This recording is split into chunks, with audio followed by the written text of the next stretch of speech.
Donald, the farming mama's boy, spends his days catering to Florence and managing the farm. When he's not on mommy duty, he's playing mechanic for his broke neighbor's car, even though the guy's wallet is as empty as his gas tank. Instead of cash, the dude gifts Donald a stolen RV, hoping he'll magically turn it into a cash cow. But Donald's neighbor, probably tired of seeing him cling to his mommy's apron strings, tells him to get a life. But Donald's mama's boy loyalty is stronger than Spider-Man's web. One night, Florence reads the obits like it's the evening news and realizes everyone's kicking the bucket. Donald offers to be her Netflix buddy, but Florence wants him out partying. So, Donald hits up the bar where he tries to score with the bartender. But the night takes a dive when some drunk dudes turn the place into a circus. Donald, playing the reluctant hero, steps in, only to get roasted for being a middle-aged mama's boy. Before things turn WWE, the bartender kicks the jerks out. Donald retreats home to his dumpster on wheels. Surveying his trashy new digs, Donald decides it's his new bachelor pad. He slaves away fixing it up until it's less RV and more MTV cribs. Donald, ever the romantic, wants to take Florence on a trip down memory lane in his pimped-out ride. But Florence ain't having it.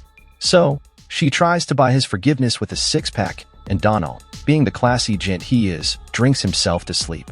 That night, Donald dreams he's in the woods when suddenly, Mama Bear Florence appears, screaming bloody murder. He wakes up to see Slender Man strolling away from the house, like he's late for his Uber. Donald rushes inside to find his mom playing dead on the floor. Cue the dramatic 911 call and the cops grilling Donald about the whole Slender Man meets Mama drama.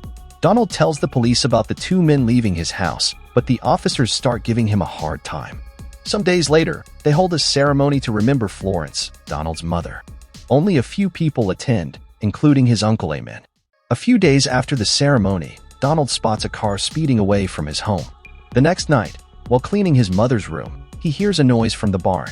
Armed with his shotgun, he goes to check but is surprised by two masked men. Then, they tried to make it look like Donald was going to hang himself by putting a noose around his neck. But Donald managed to stay on his feet because they didn't tighten the rope properly. They made Donald move away while they tried to fix their mistake. Donald took advantage of the chaos and grabbed a sledgehammer. He hit one of the men with it, and they started fighting. After a struggle, he overpowers one man and reveals a scared boy under the mask. The boy confesses they were sent to kill Donald but doesn't know more. Donald thinks about calling the police but changes his mind. He gets Bartis, the boy, to tell their boss they finished the job, planning to meet them the next day. Donald buries the dead man in his yard and leaves with Bartis tied up. He stops later to question Bartis about his mother's death, but Bartis doesn't know. Bartis explains he was forced into the job because his sister was kidnapped. Donald wants revenge for his mother's death and convinces Bartis to help save his sister, Kaya. They arrive at the meeting spot and see Kaya enter a building with a van. Donald grabs his shotgun, and they head to the bar. Inside, Bartis meets Gavigan and Jerome, the men who sent him to kill Donald. Gavigan asks for proof of the job, but Bartis only wants to see his sister. However, Gavigan reveals the girl with him is not Kaya, but another kidnapped girl. While Jerome holds Bartis, Gavigan takes a hammer and beats the girl to death. Donald, sneaking in through the back, catches Jerome disposing of the girl's body and traps him inside the room. Swiftly, he surprises Gavigan, holding him at gunpoint and making him drop his hammer. Donald realizes Gavigan isn't the one who killed Florence, but he must know something. He forces Gavigan out of the building at gunpoint and tosses him unconscious into the van. Driving into the forest, Donald prepares a meal for himself and Bartis. Gavigan wakes up eventually, and Donald pressures him to talk, curious about why they targeted his mother. However, Gavigan, fueled by rage, starts insulting Florence. Donald, not having it, presses a hot pot against Gavigan's forehead, causing him to scream in pain. After a while, Gavigan tearfully admits that someone higher up ordered Donald's demise, with Trevor Ballantyne and Gavigan's boss, Frankie, being the ones involved. Donald tries to grasp why they'd want Florence gone, thinking it might have been a robbery gone wrong, but Gavigan is clueless. Donald steps out of the van for a moment, and Gavigan takes the opportunity to attack Bartis and escape. Donald grabs his shotgun, and they chase after Gavigan. Gavigan manages to break free and contacts Trevor, informing him about Donald still being alive. Frankie, who turns out to be a woman, joins Trevor in fretting over the situation. In the forest, Gavigan ambushes Bartis, threatening to harm his sister. Suddenly, Donald appears, diverting Gavigan's attention, and Bartis stabs him. Gavigan starts begging for help, but he succumbs to his wound shortly after. Jerome breaks free and informs Frankie about Bartis's quest to find his sister, but without her name, they're unable to locate her. Frankie gets furious at the mess-up and orders Trevor to find the girl himself. Donald and Bartis bury Gavigan in the forest when suddenly Gavigan's phone rings. It's Frankie, urging Donald to stop being a nuisance. Donald, still clueless as ever, insists on knowing why they offed his mom. But Frankie drops a hint that Florence might have been mixed up in some shady business, painting a target on her back for years. After the call, Donald, in his usual fashion, warns Frankie about the newfound target on her back before abruptly hanging up. Then, Donald decides to pay a visit to Uncle Eamon, showcasing a picture he stumbled upon in Florence's room, proving she wasn't faithful to his dad. Eamon reluctantly spills the beans about Joe, who swooped in after Donald's dad kicked the bucket. And guess what? Eamon points out Joe's daughter, who turns out to be Frankie. Classic Florence, attracting trouble like a moth to a flame. Learning that Joe got tangled with the wrong crowd and ended up 6 feet under despite Florence's futile attempts to shield him, Donald retreats to the van.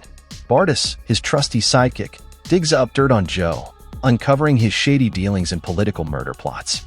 Donald, not the sharpest tool in the shed, struggles to connect the dots between Joe's dark past and Florence's untimely demise. Now hellbent on confronting Frankie, Donald's all fired up. Bartis spills the beans about Kaya holding the key to Frankie's whereabouts, giving Donald a glimmer of hope. The dynamic duo hatches a harebrained scheme involving Donald posing as a creepy perv to lure out Kaya, alias Alicia, for a meetup. They rendezvous at a sketchy hotel, Donald looking like a fish out of water in his ill-fitting suit. He goes to the building and gives money to the guard. Then, they point him to a room. While Donald looks around, he suddenly bumps into Kaya, who's terrified at first, probably wondering why she's stuck dealing with these dimwits. But after a few reassuring words and a familiar voice on the phone, she begrudgingly trusts Donald. In a moment of sheer brilliance, they pull off a distraction, allowing Donald to knock out the guard and extract info from Kaya. However, much to Donald's dismay, it turns out Bartis played him like a fiddle, and Kaya's clueless about Frankie's whereabouts. Frustrated, Donald resorts to his usual tactics, using a hot iron to coerce the guard into squealing. Classic Donald, resorting to brute force when brains fail him. Outside, Bartis, ever the oblivious psychic, is too engrossed to notice Jerome sneaking into the building. Meanwhile, Donald, armed with newfound intel, is ready to bounce when Jerome pops up, sparking a brawl. They trade blows like two drunken bears, but just as Jerome gains the upper hand, Kaya swoops in like a vigilante and puts a bullet in his sorry hide. Sibling bonding at its finest. Minutes later, Frankie and Trevor stroll in to find Jerome's lifeless corpse and a wailing guard. Despite his protest of innocence, Frankie, in her infinite wisdom, decides to introduce the guard to Mr. Iron.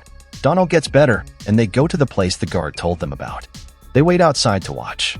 Donald figures out Frankie believes Florence is involved in her dad's death but thinks she's wrong.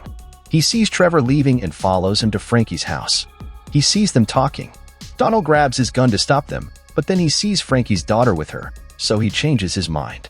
On their way back to camp, they almost get attacked by a gunman but get away safely. Bartis wants Donald to stop, saying Florence might not be innocent, but Donald argues with him. He tells them to leave for feeling sorry for Frankie. Frankie is at home when the gunman calls her, admitting he made a mistake. She blames Trevor for not taking care of Donald from the beginning, even though he warned her not to harm Florence. She fires Trevor and orders him to leave. Donald arrives at Eamon's house and discovers it's in disarray, with blood everywhere upstairs. Eamon advises Donald to stop pursuing Frankie and to let things go. He reveals to a tearful Donald that Florence had an affair with Joe. When Joe's enemies threatened young Donald, Florence betrayed Joe to protect her family. Eamon urges Donald to break the cycle of revenge before it's too late. As Donald stares out the window, he sees Frankie's car pull up. Frankie spots Donald's van outside and sends one of her men to kill both Eamon and Donald. But when she hears nothing back, she decides to go in herself. Inside, she finds Eamon and her shooter dead, realizing too late that Donald has trapped her. He holds her at gunpoint, takes away her weapon, and makes her get into his van. Donald drives Frankie to the beach where her father died. Meanwhile, Trevor gets a call about Donald kidnapping Frankie while he's alone in a shop.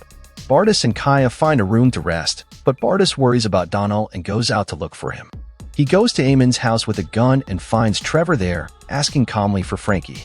Bartis warns that Donald will harm Frankie and foolishly tells Trevor he's leaving, only to get ambushed and knocked out. The next morning, Donald shows Frankie a photo of Florence and her father, explaining why Florence did what she did. He leads her to a grave he dug.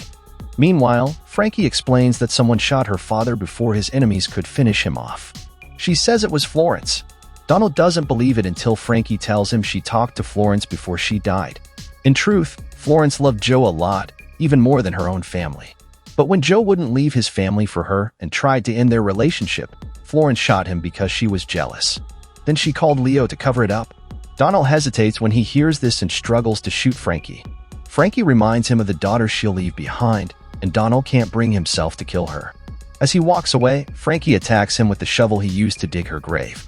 She grabs a gun, but Donald shoots her dead. Donald picks up his ringing phone, thinking it's Bartis, but it's Trevor. He pleads with Trevor not to hurt Bartis, offering to surrender instead. Donald asks to talk to Bartis, and Trevor passes him the phone.